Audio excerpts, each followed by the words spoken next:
Hi, hello, welcome to the history part of social science class in online.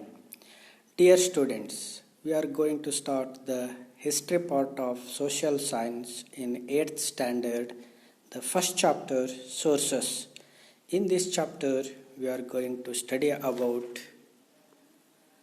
sources required to the study of history, types of sources of history, importance of the archaeological sources, importance of the inscription, importance of oral sources in history. Let us say, what is history? History is a systematic study of the past. History is written on the basis of sources. Hence, there is no his sources, no history is the stance of history. Historians like an advocate. The advocates present their arguments on the basis of followed evidences and sources related to their case. Similarly, historians collect the sources, subject them to critical examination, analysis, and then write the history. Whenever direct sources are not available, they need to make assumptions based on the available sources. Hence, often an event is analyzed from different perspectives by different historians. Okay, next concept, what is a source? Human beings had created many facilities to lead their life since ancient times. If the things used by human beings in the past have remained, then they are called as the sources by historians. Hence, the agricultural tools left by the earlier people, pots, coins, inscriptions, arms, temples, and other religious buildings are considered as a main source of history. The materials needed for the writing of history are the primary sources. These sources can be divided into two. It means there are two types in sources. First one is the literary sources and second one is the archaeological sources. Let us say literary sources. Again, there are two types in literary sources. First one, written literature, and second one, oral literature. Once again, I will repeat. There are two types in literary sources. First one, written literature, and second one, oral literature. Okay, let us see. First type of the literary sources is written literature.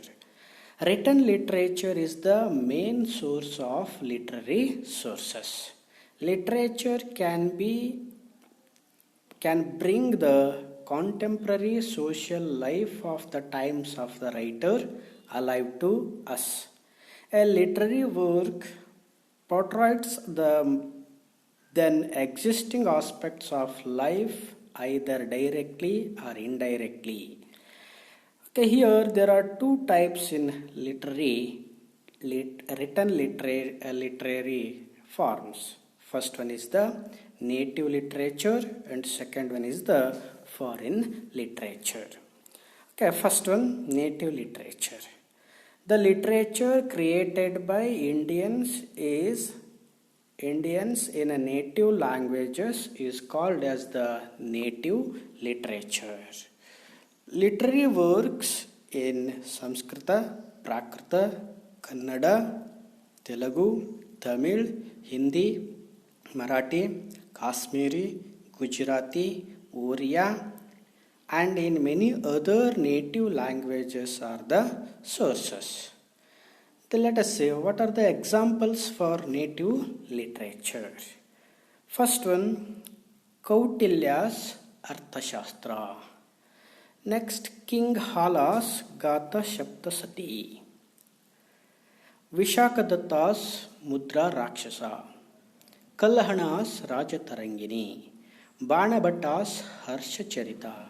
Chandbardai's Prithviraja Raso. Pampa's Vikramarjuna Vijaya. Sangama literature and many other such literary works can be named as native literature. These works portray then contemporary social, religious, economic, cultural and political life of people. Okay, this is the information relating to native literature. Okay, second type of the written literature, that is the foreign literature. Okay, many foreigners who visited India as travelers, ambassadors, businessmen, officials and missionaries have recorded their observations and experiences in their works. These works considered as foreign literature. Okay, which are the examples for foreign literature means Megasthenes Indica, Pahiana's Gokoki, Huyanzang's Shiyuki, Ptolemy's Geography, Perista's Tarikh-i-Ferista, Babur's Tujki-i-Babari and others are the important sources. Apart from these, there are many other writings that serve as the sources. In these works also can get the description of then contemporary social, political, economic, cultural and administrative aspects. Okay, this is the information relating to written literature.